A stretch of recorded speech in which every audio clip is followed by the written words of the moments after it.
Hello. জি, কে বলছেন? এই মন, তুই কথা বল।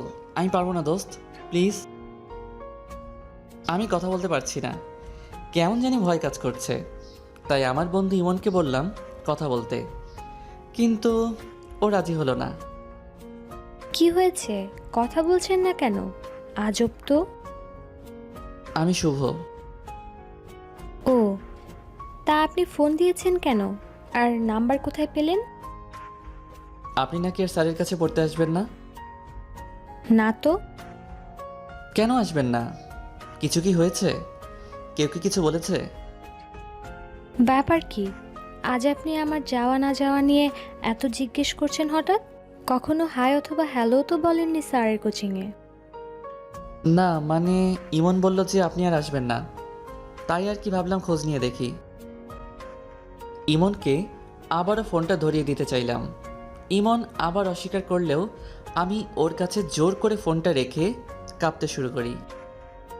ও আচ্ছা, তা আমি যাই বা না যাই তাতে আপনার কি? ওর কিছুই না অনু। আরে ইমন, তুমি?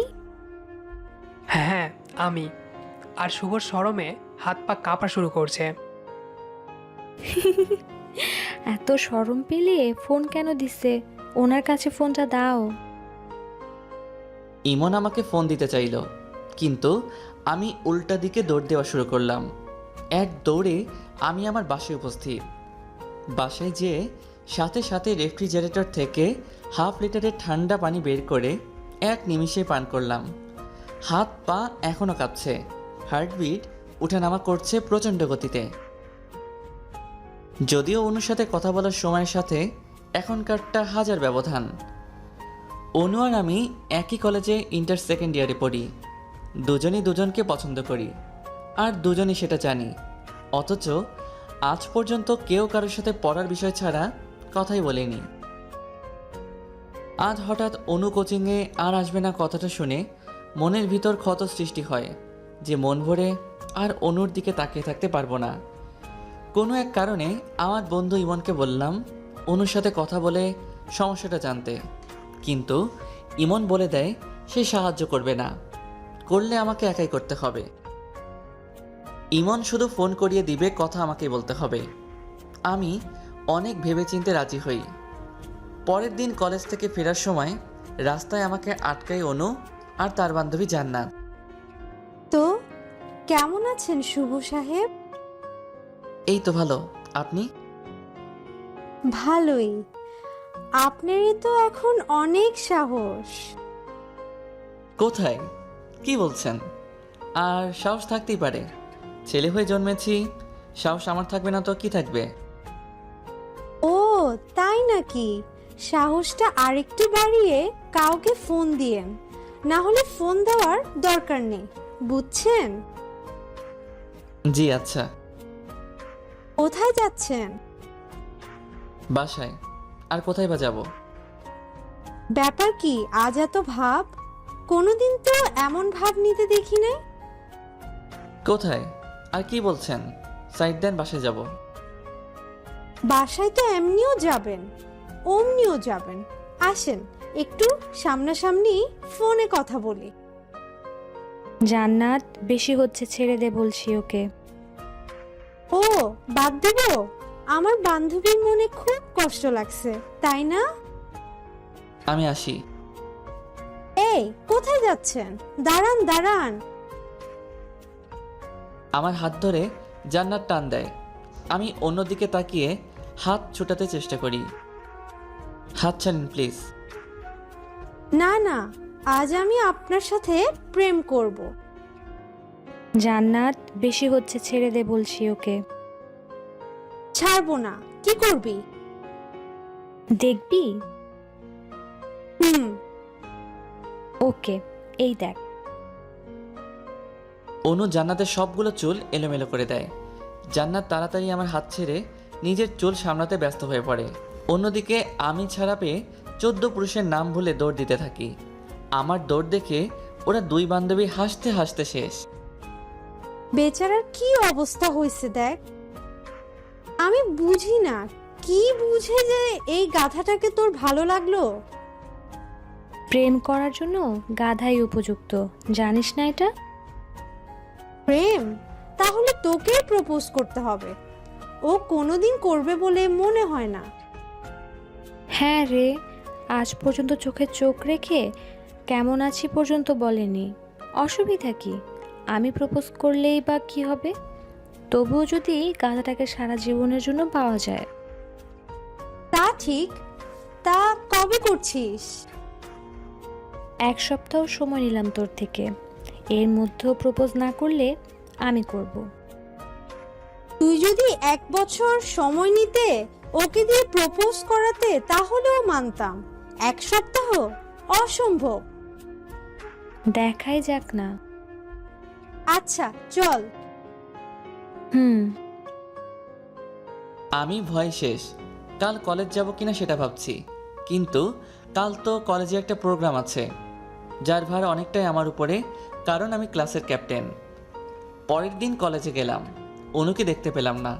ভাবলাম হয়তো অসুস্থ, তাই আসিনি। কিন্তু টানা 3-4 দিন কলেজে দেখা গেল না অনুকে। আমি পাগলের মতো খুঁজতে লাগলাম। অন্যদিকে অনু স্যারের কাছেও প্রাইভেটে আসে না। আমিও এবার চিন্তা করলাম দেখা হলেই অনুকে প্রপোজ করব। তাই অনু যেই রাস্তা দিয়ে যাতায়াত করে তার আশপাশ দিয়ে হাঁটছি। বুকে হার্টবিট বাড়ছে আর কমছে। কি করব বুঝে উঠতে কষ্ট হচ্ছে। সাথে সাথে কয়েকটা বন্ধুকে ফোন দিয়ে সেই জায়গায় ডেকে আনলাম। কিরে দোস্ত, কি হয়েছে? অনুকে প্রপোজ করব। হা হা হা। হাসছিস কেন? তুই প্রপোজ করবি কথাটা শুনে। হাসার কি আছে? আজও একটা কথা বলি, সামনে একটা পুকুর আছে, তুই যদি বলতি ওইটাই 1000 বার ডুব দিবি, আমরা সেটা বিশ্বাস করব, কিন্তু এইটা বিশ্বাস করতে পারবো না। আচ্ছা দেখ, আজ আমি ওকে প্রপোজ করেই ছাড়বো। বলছি তো করবই। আমরা বুঝতেছি ব্যাপারটা, তুই এমনিতেই টেনশানে। দাঁড়া, আমরা ফুল এনে দিচ্ছি। আর কিছু লাগবে? না। প্রায় 1 ঘন্টা অপেক্ষা করার পরও অনুকে দেখলাম না। এইবার কি করব সেটা ভেবে মাথা প্রচণ্ড ব্যথা করছে। দোস্ত চল, জান্নাতের বাসায় যাই, ওরে দিয়ে অনুকে ডাকাইতে পারবো। ভাই তোর 2টা পায়ে ধরি, অন্য কোনো মেয়ের বাসায় যাই, কিন্তু ওর বাসায় যাইস না। ডাইনিরা ওর থেকে ভালো। কিন্তু ও ছাড়া তো অনুর বাসায় কেউ যায় না। তা অবশ্য ঠিক। তাহলে চল যাওয়া যাক, দেখি কি হয়। যা হবার হবে। বাহ, আজ এত সাহস! চুপ থাক আর কাজ কর। সবাই মিলে জান্নাতের বাসায় যাওয়ার জন্য রওনা দেই, কিন্তু শর্ত থাকে যে শুধু আমি জান্নাতকে ডাক দিব। আমার ভয়ে হাত পা ঠান্ডা হয়ে আসে। জান্নাতের বাসার জানালার সামনে যেয়ে আমি জান্নাতকে ডাক দিই। কিছুক্ষণ পর জানালায় অনুকে দেখতে পেলাম। আমার তো অবস্থা খারাপ। একটু পর দুজনে নিচে আসে। কি হয়েছে? হেই, আসতে বল। তোমাকে কিছু কথা বলতে চাই অনু। ও মাই গড, আপনি থেকে তুমি? হ্যাঁ বলো। যদি মাঠের ওদিকে যেতে তাহলে ভালো হতো। আচ্ছা চলো। মাঠে যেতেই আমার বন্ধুরা আমার কাছে আসে। এই বাদরগুলো এখানে কেন? এমনিতেই। মনে তো হচ্ছে আমাকে কিডন্যাপ করবা। আরে না। হ্যাঁ জানি, জান্নাত আছে, হাজার চাইলেও পারবা না। হুঁ। আমি পকেট থেকে একটা গোলাপ ফুল বের করে অনুর সামনে বসে আই লাভ ইউ বলবো, এমন সময় গোলাপ ফুলে রক্ত দেখে ঘাবড়ে যায়। তারপর নাকে হাত দিয়ে দেখে নাক থেকে রক্ত পড়ছে। প্রচণ্ড পরিমাণে অবাক অনু আর জান্নাত। আমার বন্ধুরা ছুটে আসলো। ততক্ষণে আমি জ্ঞান হারিয়ে ফেলেছি ভয়ে। জ্ঞান যখন ফিরল তখন দেখলাম আমি হাসপাতালে। পাশে আব্বু আম্মু আর অনু, জান্নাত, ইমন আর বাকি বন্ধুরা একদিকে দাঁড়িয়ে আছে। কিছুক্ষণ পর ডাক্তার বলল এমনিতেই ঠান্ডা থাকায় আর মাথায় প্রচণ্ড টেনশন নেওয়ার ফলেই মাথায় রক্তচাপের সৃষ্টি হয়। আর আমি এমনিতেই ভীতু প্রকৃতির, তাই রক্ত দেখেই সেন্সলেস হয়ে যাই। 2 দিন বাসা থেকে বেরই হই না অসুস্থ থাকার জন্য। পরের দিন কলেজে গেলে অনু ওর পথ আটকায়। আমাকে প্রপোজ করতে চাইছিলে সেই দিন? হ্যাঁ। আমি বাঘ না ভাল্লুক যে এত ভয় পাও? সরি। বাই। আর কোনো দিন আমার সামনে আসবা না। এই কি বলেন? আপনাকে না দেখলে রাতে ঘুম হয় না তো। আবার আপনি? ভালো তো, ভালো না? আজ প্রপোজ করবো শিওর, একেবারে শিওর। করবে মানে? এখন করতে প্রবলেম কি? হ্যাঁ, ফুল নাই তো। হায় রে গাধারাম, ভালোবাসার কথা বলতে ফুল লাগে কে বলছে? লোকে বলে তো। তাহলে লোকের সাথেই প্রেম করো, আমি গেলাম। প্লিজ। অনু চলে যাচ্ছিল, এমন সময় পিছন থেকে আমি আই লাভ ইউ অনু বলে চিৎকার দিলাম। অনু থমকে যায়, আশেপাশের পরিবেশটাও যেন থমকে যায়। আমার নিঃশ্বাসের গতি দ্বিগুণ হতে লাগলো। অনু এবার তার গাধারামকে টেনশনে আবারও সেন্সলেস হতে দিতে না চাওয়ায় দৌড়ে যেয়ে জড়িয়ে ধরল। চারপাশটা ওদের ভালোবাসার সাক্ষী হয়ে থাকলো। পাখিরা কিচিরমিচির আওয়াজ দিয়ে ওদের ভালোবাসাকে স্বাগতম জানালো। আর হ্যাঁ, কেমন লাগলো আমাদের গল্পটা কমেন্ট করে জানান প্লিজ। আল্লাহ হাফেজ।